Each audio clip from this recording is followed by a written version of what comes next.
All right, so we're trying something new today. Yeah, on location. On location. For lunch. New microphone, yep. Yeah. New microphone. Are we putting these down? Yeah, we're going to put them down for now. Okay. So this is Working Class Heroes. Yeah. It's June. It's the end of June. Right. Yeah, I've had a very busy month, so this is the only time we can fit it in. July's going to be busy for me, so we'll try to fit that in too. This is how it goes, everybody. Yes, indeed. All right, so we want to welcome everybody to Working Class Zeros. I'm Steve. And I'm Sean. And we're just checking in again. It's been another month since the last time we checked in. We last time was at my yard. Yeah. And we are back. I'm kind of glad that this is our fourth episode that we're doing. This is our fourth episode. Yeah, and like it's still kind of like going strong. Like, yeah, it's fun. So far so good. We need people to watch, and we need you to go to the YouTube channel and like us so that we know that you're following. Give us a thumbs up. We do like the thumbs up. It's always a plus. Yes. And we're trying it without the mics. We're trying something new today, just in case you are looking to do something similar. This is actually the Hollyland Lark. Yes, I'm using it right now. It's a wireless mic that allows us to use our iPhone, and I'm using a new program called Blackmagic Cam. It's not new, but it's a great camera. If you actually saw the video I shot with, it would have been Ian Allison, Mr. Ian Allison. When I shot that video, I actually used my iPhone, and I used this app to shoot the video with because the quality turned out really well. So instead of using the Zoom, which I really like because I have a Q8 that I like to shoot with, which allows us to run the microphones. Yep. I'm using my iPhone this time, and I think the iPhone has a really great quality of shot. Yeah, it does. Great lens. It does. It does. Especially we're using a Pro Max 15. Sure. So it is good. So this is gonna be one of those things that's shot on an iPhone. Shot on an iPhone. All right, friends. So let's catch up. Where were we last time? So we were talking about a few items. We had some topics to talk about. Right. So this time, because we were talking about festivals last time. We talked about John Pattucci, and John's always dropping knowledge on Instagram. I don't know if everybody follows that, but he's always dropping some really great information. But let's talk about. I kind of wanted to broach the subject of. High-end basses versus, so there's a passion for high-end basses, there's a passion for vintage basses, and then there's the bass for every day. Right. Let's talk about that. Yeah. So we're starting with the boutique one, I guess. Like, if we're gonna break down what they are. Well, let's talk about boutique. Yeah. Okay. So like boutique would be like your Federa, like we talked about. Federa. I would say even like. Sadowski. Yeah. Yeah, like, so it'd be like up in there, and that's something you'll see far more common. A lot of Sadowski. Like Tobias. Yeah, Tobias would be out there. That's another really MTD. big one. That's like Ken Smith. Ken Smith for sure. Lesser known, but like still like when you see it, you know it. Like Carl Thompson. Oh, Carl Thompson basses are great, and yeah. So if you see it, you know what it is, but they're rare. So I think the interesting thing when we talk about boutique is that the price point of boutique has jumped exponentially in the last, I don't know, 3 years, definitely. Oh, easily. With the cost of lumber and inflation. Like, everything inflation's alone. Out of control. So we're seeing those prices of those boutique instruments just jump all over the place. It's getting to be out of control, right? Yes. So I think boutique basses are nice, and there's a lot of new entry levels into boutique. There's some companies that are just kind of breaking through, like Woodentronics. There's a couple of others that are kind of breaking into that, but I think when we think of the classic boutiques, of course, it's going to be our Federas, our Ken Smiths, our MTDs. I mean, I think those are the ones that we look at and we say, okay, well, the value on those keeps going up. Like they buy it and turn around. Yes, I know what you're saying with like the boutique stuff. The value always going up on those ones because like they're not easy to come by. And they're sought after because like some of like our heroes play them. Yeah, well, my Federa is actually up on Reverb right now. Oh, really? My old Anthony Jackson 4-string is up there for $12,999. So for $1,300, you could have my old bass if you want to. I'll tell you, if you do buy that bass, I think I got it for around $3,500. So just to put that into perspective, right? Yeah. So you're going to pay almost $10,000 more than I did for that. Yeah, but I mean, like, it's just weird how that market has gone in that direction. And like, I think like there's like this. I don't know, maybe like Hidden Drive or something like that, where like when you're just kind of like getting started and you're like maybe like you're starting to be like a professional musician or you're gigging all the time, you kind of feel like you need to have something like that to kind of like, all right, I've made it. This is my like tool. This is what I'm going to use, and like, okay, I understand that because I think we've all been there. We've all wanted that, but is it really necessary? We haven't even gotten to that part yet, but is it necessary? I think that's a great idea. I can tell you as somebody who I love Federa basses. I would, if it was reasonable in the price point, I would love to own another one. Sure. My tastes have changed since I had that bass, but I like Federa. I think MTD. I think they make exceptional basses. Would I love to have a Ken Smith? Since he lives in our area? Yeah. Absolutely, I'd love to have a Ken Smith. But does it meet the needs of what I'm doing as a working class zero? Right. Would it make sense to bring a Ken Smith or even a Federa to the gig? No, it's like, it's almost overkill. And like a lot of like my personal taste when it comes to like playing anymore, like I used to like having all the bells and whistles and like extra things. I don't need any of that. It's not that I don't want, it's that I don't need it. Hold on. What bass do you play for gigs? I play a Fender P bass. What do I play for gigs? Fender P bass. When you go in the studio, what do they ask you to bring? A P bass, sometimes a J, but usually a P. I always have a P bass. Yes. So it depends on what your needs are. I think, and I don't, maybe it's maturity, maybe it's realization. Everybody comes home eventually to P bass.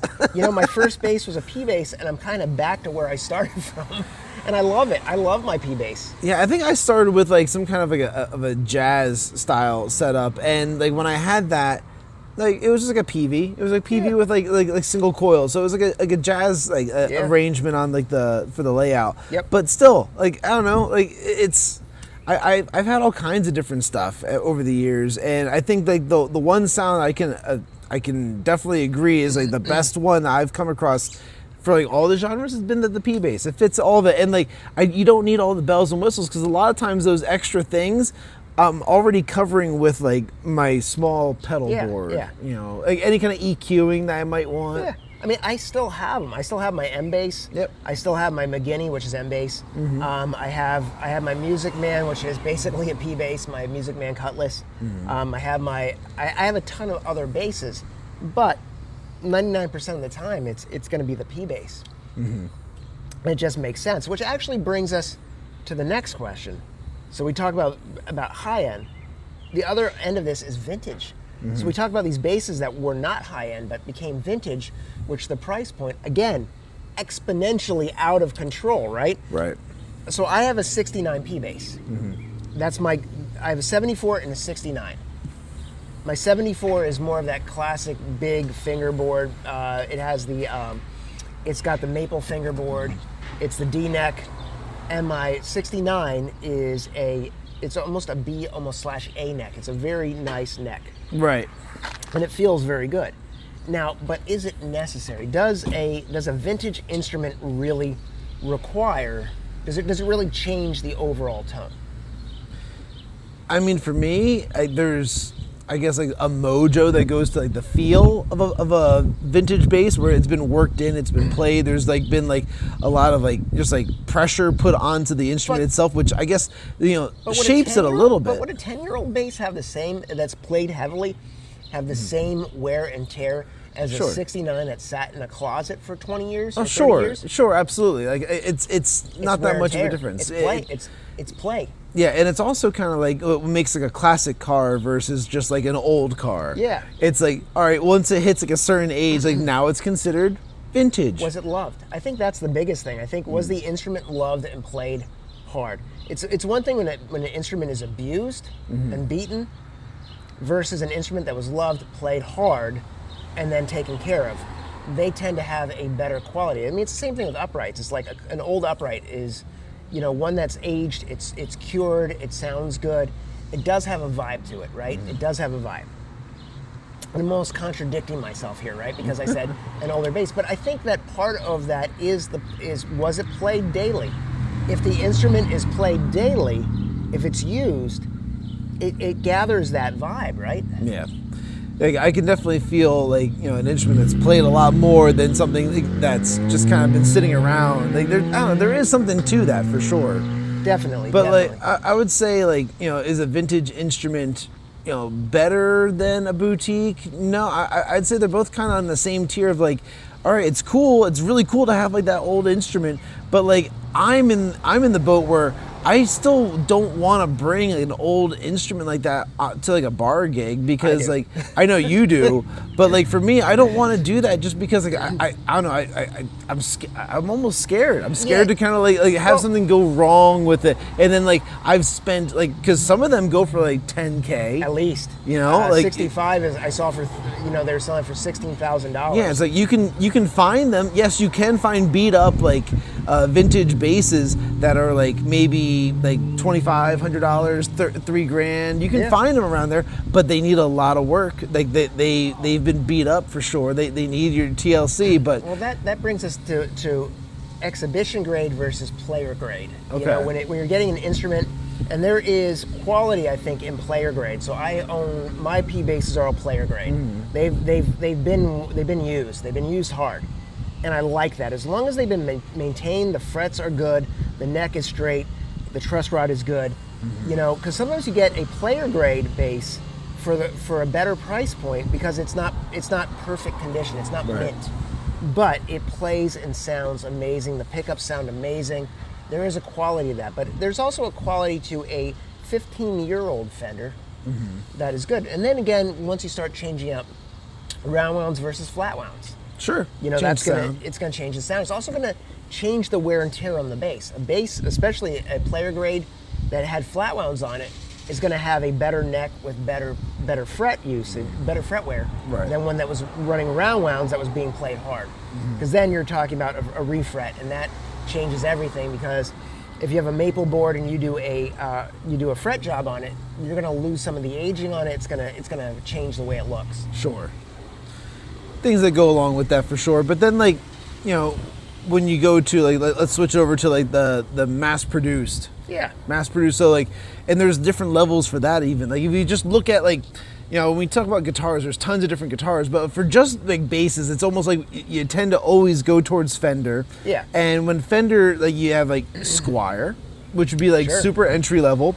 Then like you have like I think there's like a vintage, or like there's something before like the Mexican. Mexican is like right before you go to the US. There's different grades of Squire and there's even Fender differences. Yeah. And like honestly, I've found that some of like the Mexican Fenders are almost on par with some of the US like it's almost 30 miles between the factories, so it's I mean they're close to each other for sure, but they cheap out on certain items in the delivery, I guess. Well, I think certain finishes, certain components are a little bit less pricey.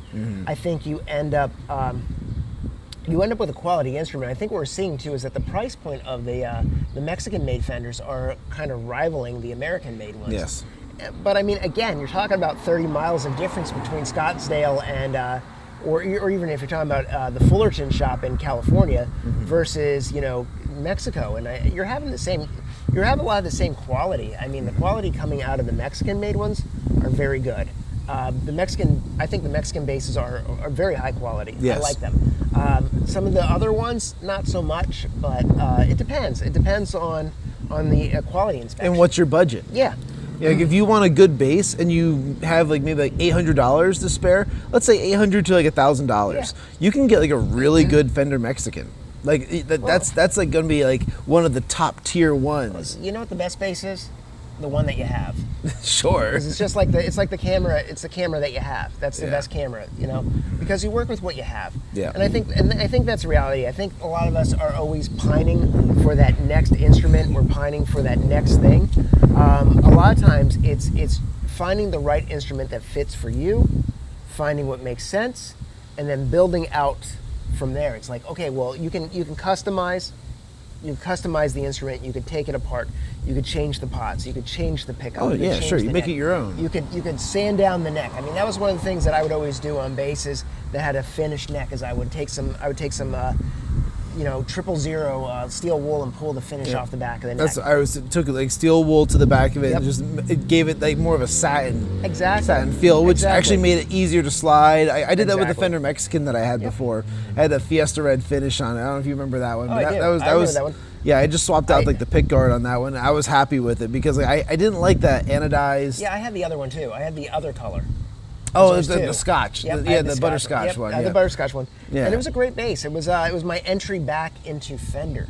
Oh yeah, right. It was kind of like returning home. It was, and it was like one step in, and then it was like from that point, it's like I ended up going with vintage, and I like vintage, but it's not a requirement. You can find a really great bass. The Nate Mendelsohn bass is an excellent Fender. If you are looking for a really great Fender at a really great price point, the Nate Mendelsohn is great. Of course, you get a custom shop as well, and you can spend buku bucks. Sure, you could. And that's versus the vintage, right? That almost that's in that same realm as the boutique basses. Because if you're looking like the Pinot, or you're like, and rewind, and we're back in. So so we had to get a quick drink to make sure that we're staying hydrated because we're outside. Yes, it is hot out. And I wanted to mention, because we're talking the Fender custom shop, my other favorite Fender is, of course, is the Sean Hurley model. And Sean Hurley is one of my favorite bass players. I love his work as a sideman. The dude is amazing because he played with like everybody, and he's just an incredible bass player.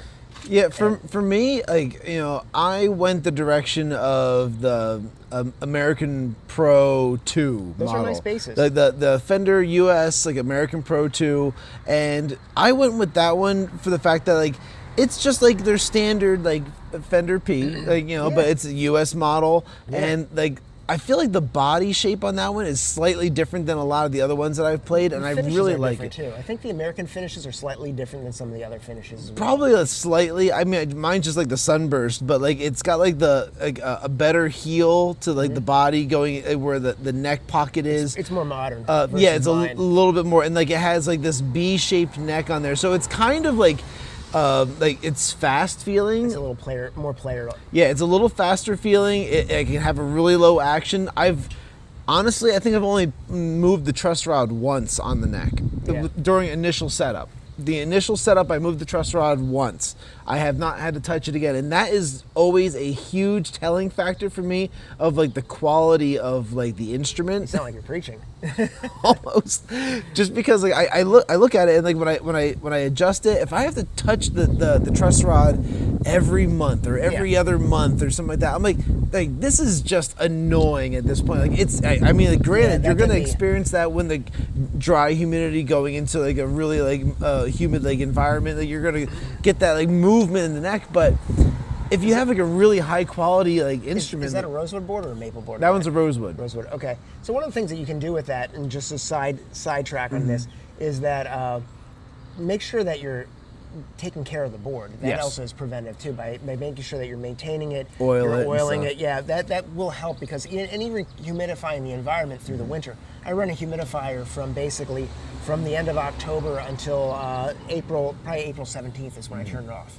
So that's how long, tax day. So I run it till tax day. And it makes sense because I want to keep all those instruments at a certain humidity level. And it takes time for that to disperse. So even if you are doing, you're going out for a gig, you're bringing it back home. Now, if you're on tour doing a run, maybe for a week or two, you do have to kind of make sure that the board is maintained, but you shouldn't have to tweak it too much. I don't think I've ever had to tweak the 74 or the 69. That's what I mean. Like a solid instrument does not require it like that. Well made and cured wood. I think the woods definitely change that, because I remember the Roscoes. So the Roscoes used to do what's called sapwood. They do sapwood on their fingerboards, and the sapwood, there was an issue with it where as it was curing and drying, there was issues with it like changing shape and twisting. So twisting can be an issue, especially if you're going with a new builder or a builder that's not familiar with woods. Sure. You can run into that and Roscoe was pretty well known, but I think it was a new idea. It was like, hey, let's use this sapwood. It looks interesting. It's got some really cool coloring. Half the fingerboard is red, half the fingerboard's white. Right. But as it dried, it cured a little bit differently, and you end up with twisting. Now, Fender has been doing this for a long time, and they know. They know. And I feel like where it comes in, what you pay for with Fender is quality.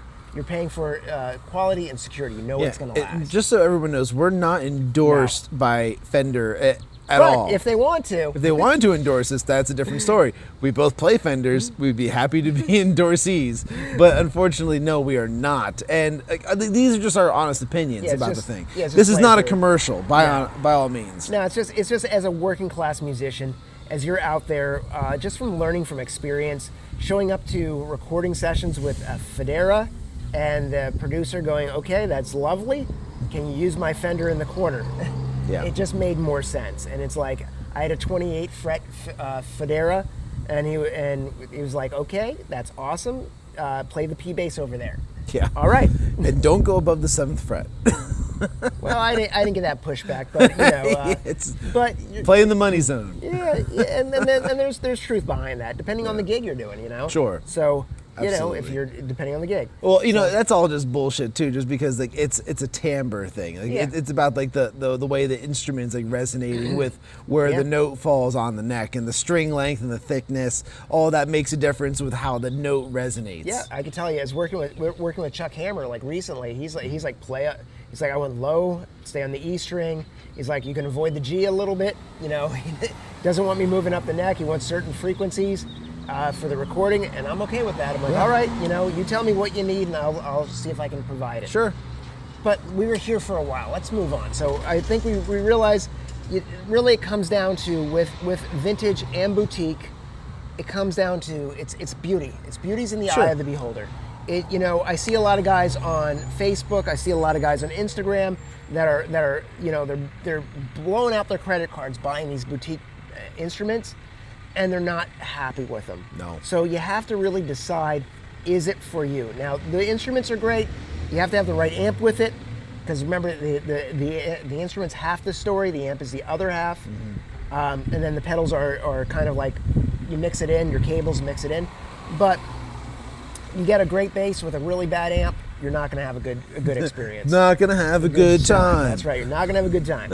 So you have to kind of take into what your budget is. You don't want to blow your budget completely out on a really expensive bass, and then have a really cheap amp, because you're not going to hear how good that bass is. Sure. Because it's just not going to work. So I think to finalize this segment, I would say, if it's calling you, get it. Yeah. Just get it, if you can. But don't put yourself into a financial situation where if you get that, you're eating ramen for 6 months. There's that, So you have to do what's right for the time, and also take into account what your gig is, what your gig situation is. If you're playing in a bar band, a Federa might be over the top for what you're using. It might not be unnecessary. It might be unnecessary. But if you have a job that says, hey, you make enough money that you can buy that Federa, I'm sure Vinny and Joey are not going to say, don't buy it. I'm sure they'd be like, you should get it. I mean, and like they even went into like the realm of like trying to make something that was more affordable for people, which was like the CNC cut like bodies and necks, and by doing that they were able to lower their cost from like $10,000 for like to like a $5,000 bass. And it's a good instrument. There's nothing wrong with any Federa. They're always well made. The MTDs are always well made. You're never going to get poor quality on any of those instruments. Mm-hmm. So when you're looking at that, that's going to be the realm of that. So it's a good choice. So really, it comes down to what is your decision of what you want to go with. Yeah. And then the other thing is money in, money out. So if you get the instrument, can you flip it? And how fast can you flip it? I think that's another important thing, because sometimes you're going to get yourself an expensive instrument and you might be stuck with it. It's worthless at that point. Yeah, there's certain boutique instruments that you'll buy that you can't resell. Yep. Because no one either can afford it or nobody wants it because it's so niche. Yeah, be aware of the market. Be aware of what you're using it for. Yeah. So let's move on, because you actually loaded another topic that was talking about summer gigs and heat. Sure, yeah. So let's talk about that. So we're in summer. We just had a heat wave last week here in Pennsylvania. So we had over 90 degrees for 5-6 days? 7 days? Like a solid week. Solid week. Yeah. So it was hot. So some of the things that we like to talk about is like, how do you prep for a gig during a heat wave or when it's hot out? Because most places, especially bars and restaurants, if they have an outside venue, an outside seating, that's where they want you. Yep, they're gonna want you there, and then like also you have to factor in like is their coverage, because like you're talking about maybe like a 10 to 15 degree difference of like the heat that you're gonna feel. Are you in the sun? Yeah. No. Are you in the sun? Are you facing the sun? Yep. Like all these types of things, and sometimes you don't know until you're actually already on the gig. Yeah. But like, you know, if you know in advance, like, okay, the stage is over here. The sun's gonna set over here. We're gonna be staring right at the sun. It's gonna come in and like it's gonna be hitting us pretty hard. And like that's a lot of like preparation in advance, knowing what's gonna happen. But if anything, a couple of things I want to talk about with this was definitely like the outfit, kind of like what you're gonna wear. Yeah, what you're gonna wear. What's allowed to be worn too. What's allowed and what you can wear, because like there is this kind of like, I guess maybe negotiating that happens between like if you're a sideman, like with the main artist, like, okay, so yeah, you normally want us to wear this, but we're dealing with some extreme circumstances here. How can we like work around this? How can we find like a middle ground? Yeah. So it's gonna be like jeans and a button down. Can I wear something light, because like it's gonna be really freaking hot? Yep. Like How long most are you times they playing, don't want too? you to wear shorts.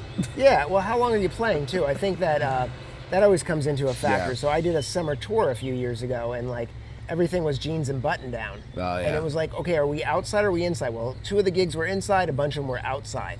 So at that point, it's like, okay, well, how long are you playing on the stage? If you're doing 45 minutes, anybody can survive anything for 45 minutes. Yeah. If you're doing 3 to 4 hours outside, we need to talk. And then it's like, well, then it comes into preparation. Like, this is another thing. So we all, as bass players, we all know a drummer that brings a fan. Yep. That's a good idea.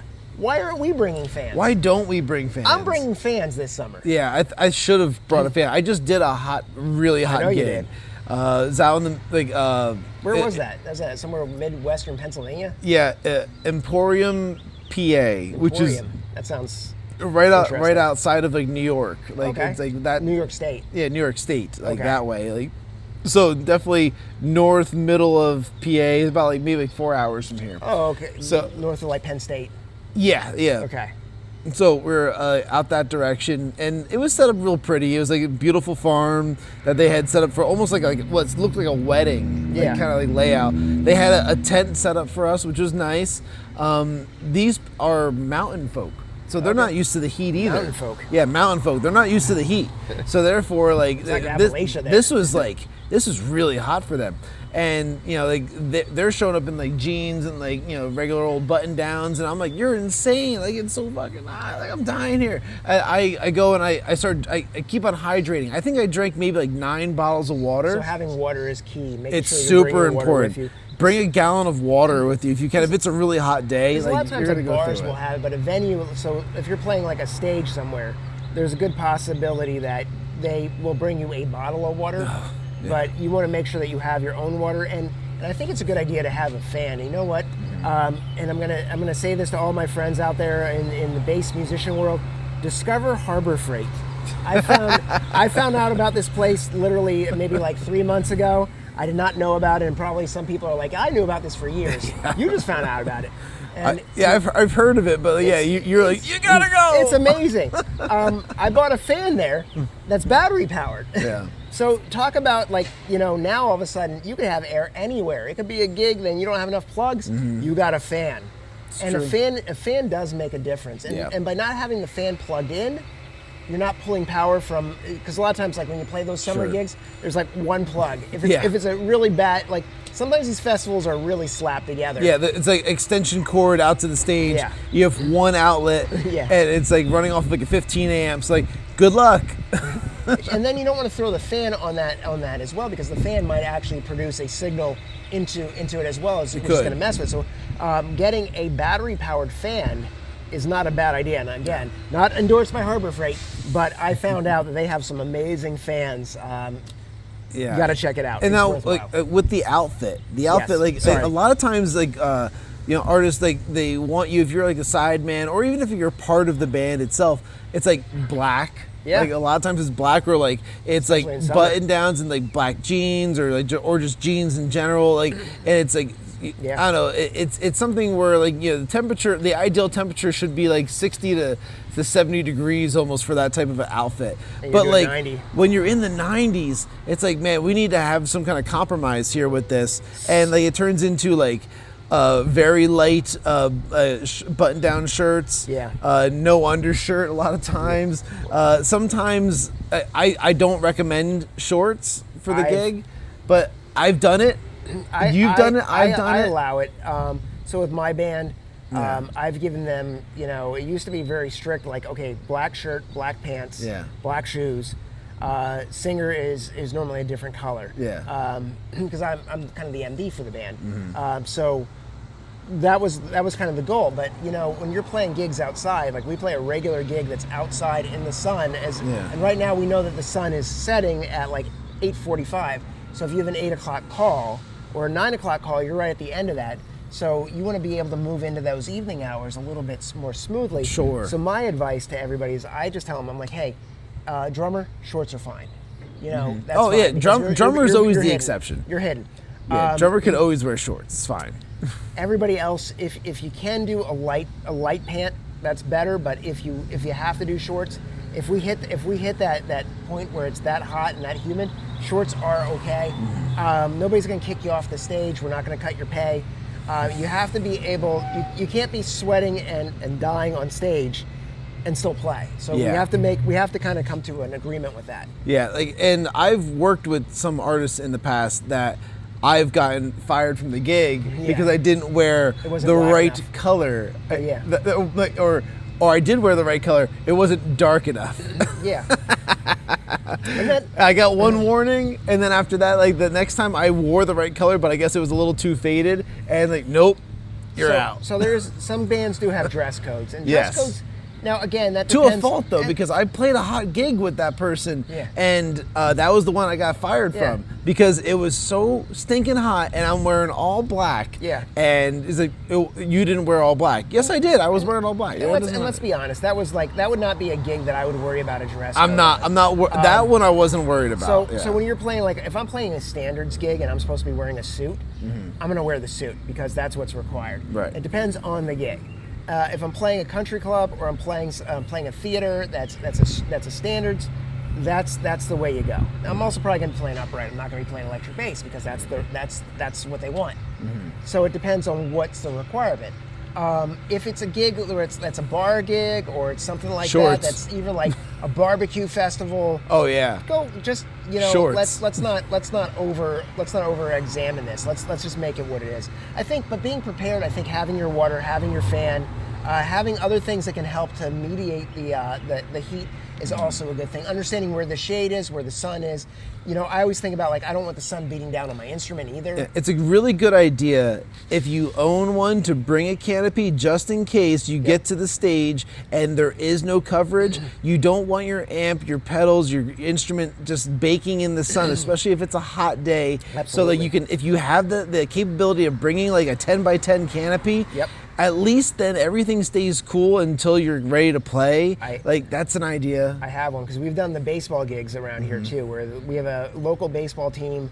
And they're a AAA league for Phillies, and we played that event. And they have a small stage that's like 2 feet high, no coverage.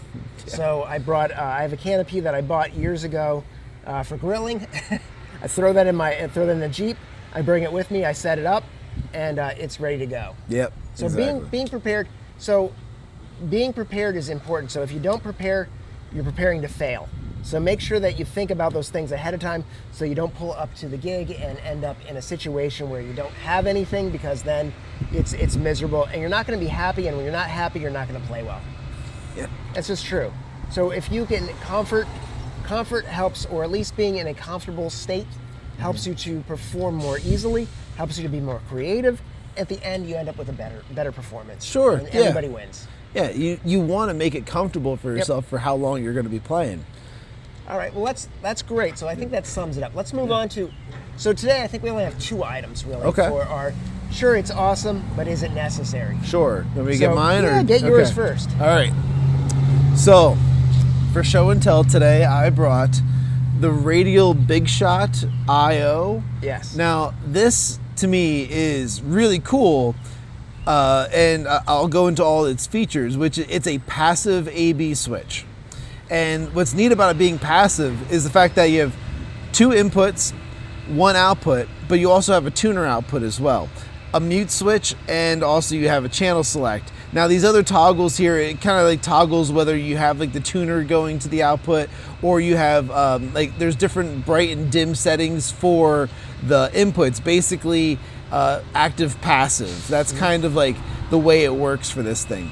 So honestly, if you set it up to where like just the way it's set up for this, it's like an A/B for your input. So if you have two instruments that you're running and you're just using 1 amp in the background, it's a good way to kind of consolidate and not have to have multiple rigs for multiple instruments. If like you're doing like upright and electric, you can switch between them and just switch your preamp and whatnot, whatever it is you got going on with just a couple of foot taps, and next thing you know, like that, this thing did all the work for you, and you can still have the constant tuner out. Now the other element, which I was explaining to Steve earlier, is that you could actually do this also with like bi-amp scenarios as well, where you could have two instruments going to two different outputs, and utilizing that mute switch, you can cut out the output and keep the tuner signal going out, because these are the same signals going out. It's completely passive. So like that, I always found that really interesting.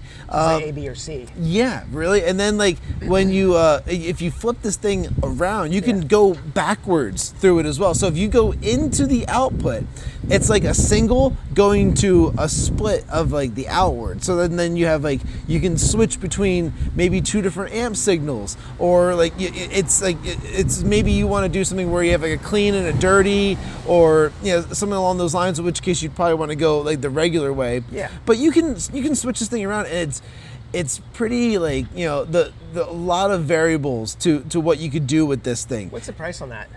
It's about $100. Well, that's not bad at all. That's a great price point, actually. Yeah, for like a pretty versatile tool. Yeah. But do I use this on all of my gigs? No. No. I don't need two instruments. Yeah. I don't need two amps. There's been some band scenarios where I needed two instruments, or I needed two like kind of like output scenarios, but like this is one of those things where it's like, all right, it's convenient if I needed something along those lines. I need to consolidate to 1 amp, two instruments, then I would want to bring this along. And this is small. This is easy like to bring along. That's nice. Yeah, is it something I would like, is it necessary? Yeah. I don't know. Like, what are your thoughts on this one? Let me see this. Yeah. So I like the concept of this, and I think where this could make sense, like especially in a situation like with a pop band where you need to have a bass synth. Mm-hmm. So if I need to run a keyboard as well as the bass, and I want to be able to move smoothly between both without having to unplug and plug it in. Sure. And I want to use 1 amp, especially if I'm using some kind of bass synth or even like a mini Moog. Mm-hmm. It would make a lot of sense. So I like it for that. I probably would not use it for the tuner element of it, because I have a pedal board that I already use with a strobe built in. I have a Peterson strobe in there. So to be able to A/B box this and to know. I would want to know, what is the signal degradation through it? Is it true bypass? Mm-hmm. I guess it doesn't really require it because it is just a switching box. Yeah. But it's a nice option. I think for the price point, it doesn't hurt to have it, because it's better to have it and not need it than to need it and not have it. Sure. So I would Radio say makes great products too. they do. They They're make solid. the bass bone and some of the other stuff. Yeah. They make a good product. They make a lot of like the best DI boxes out there. I have an A/B box out there as well that I don't use, but this is pretty cool. I would say it's not a bad option to have it. I'd say maybe. Maybe. Maybe. Yeah, I'm gonna say not necessary, but it is really cool. And if you are in that like band scenario where you need to have multiple instruments going, then yes, it is necessary. Okay. So yeah, like it kind of checks both the boxes, but for your standard like working class 0, probably not necessary. Yeah, not right away. Not unless you have a band that's maybe incorporating some other instruments. Oh, shaking the camera. If you're incorporating other instruments, especially if you're a bass player that's branching out into some other realms, like you want to start using some synths. Sure. And I don't know why the bass is always the guy that has to play the keyboard. Maybe the guitar player did. Nah, just kidding. It's not a bad option. It's not bad to have the bass synth as well if you don't want to use the pedal. If you have a bass synth pedal, sometimes a real synth is better than a pedal. Sure. It tracks a little better. So to be able to kind of move between that and do the Geddy Lee thing, there's nothing wrong with that. Yeah. I think I would say it's not a bad option to have it. Like I said, to have it and need it is better than to need it and not have it. Sure. So have it, not need it. All right. So let's move on. Yep. So what I brought today. That's right. I brought some in-ear earplugs. These are noise cancellation earplugs. They are not in-ear monitors. For most gigs, I mean, I'm not playing any stages right now where I actually need to have in-ears. I know I have a few friends who do. That's great for them. I personally like to have my amp on the stage anyway. I like to feel it. I mean, I'm still running my, I'm using my pack that I use that allows me to feel the bass. Right. So I'm using that now. If I had in-ears with it, that's always nice. But these are always nice to have. Now, do I use these all the time? Maybe. And these are actually modeled. These are actually made for my ear canal. I had these made years and years ago where I went and had them done. Do you have to do that? No. I think sometimes the better quality that you have and the better fit, the longer you might have them in your ear. I think sometimes the spongy ones cut too much sound. Sure. But they, in a pinch, they do save your hearing, and a bass player that's deaf is not going to be a bass player at all. Well, so then tell us, like, the process in getting it in the mold made. Then, like, do you have to go someplace in particular? I went to an audiologist. I created an appointment. I had a lot of other friends who were doing the same thing at the time. They were getting them made because they were standing next to their drummers with their ride cymbals banging in their ear and the crashes. And what they do is they actually fill a mold into your ear. And what they do is they get the mold, and then what they do is they shape the plug. The plug is then made for each your left and your right ear specifically, and then you have different filters that you can cut the decibel from 10 to 20 to 30% depending on the need. Do you have to have these? The answer is no. You can get a good quality earplug. I think what comes down to that is it necessary for a gig? Sometimes yes. I think to have it with you, again, it's having it with you and not needing it, but also knowing when you do need it. Right. And setting yourself up for success. So having the earplug in, and I know a lot of people that go and they put the earplug in right before they play, and what happens is you all of a sudden notice that there is a decibel cut. I think you have to put it in and allow your ear to adjust a little bit to the decibel cut, especially on a loud stage, so that you're kind of aware of where the decibel cut is, and then it doesn't feel like you're underwater. Yeah, for me, like when I use earplugs, I will leave them in for the entire gig. Like I put them in almost the minute I arrive. Yeah. And like while I'm setting up and whatnot, my ears are acclimating to like the levels in which when I hear someone talk to me, I understand how loud that is and whatnot. And like I can then just adjust pretty easily. Yep. So I don't know, I like to just leave them in even during set breaks and stuff like that. Like if you get a really comfortable set, like, so what did a set like that run you? I think this one ran me about $170. But Okay. I bought these almost maybe 20 years ago. Okay, so it's a great investment for how much money is spent on it. And I haven't changed them in years. I've been using them. You pop the plug out, you wash it out, it's good to go. It's long term versus having to buy another set. Sure, because that's the replace other it thing I was going to constantly. bring up. Because like for myself, like I've bought like the $40 like Eargasm ones. Yeah, they're and good. like they're good, they're solid, like they work fantastic, they're comfortable. But at the same time, I've also lost pairs of those. Yep. And I feel like if I spent more money on them, I'd probably make a better effort of making sure I always put them inside the case. So I have them in the case and I keep them in my gig bag. So I have a Groove Gear backpack that I take to all the gigs. Actually, you were with me when I bought that at Gerald Veasley's Bass Boot Camp years ago. I remember. And I still keep it in there, so that bag goes with me on every gig. I have it in there, and I can decide, hey, is this going to be a gig where I need it? Is this a gig where I don't need it?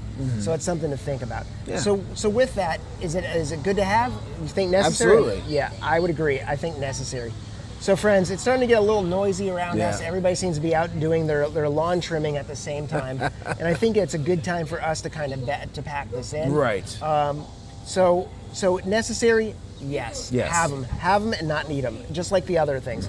So we want to thank you for hanging out with us. Sure. We want to thank our host, Bass Musician Magazine, once again. Yeah, we'll do it again next month. Hopefully, we'll be back next month, God willing. And we want to thank you for joining us again today. Hopefully, you got some insight out of our ramblings. Sure. And we want to hopefully remember, like and subscribe. Follow Bass Musician Magazine and follow Sean Cav. Me? I'm Sean Cav. And Steve, the bass guy, on Instagram and we're on YouTube as well. YouTube. I'm on X as well. So like I'm on X as well. Yeah. So all those places and Facebook. Yep. So if you look for Steve the Bass Guy or Sean Cav, you'll find us. And definitely subscribe, friend us, Tell us what's going on. We want to hear from you. We want to hear from the working class zero out there. Yes. We want to know what you're dealing with. And what your interests are, like, you know, learning about. Absolutely. Because I think you're probably dealing with the same stuff we are. You know, noisy people going to their cars. Yes. You know, the same thing. End of gig. This is the kind of parking lot that you would end your gig in.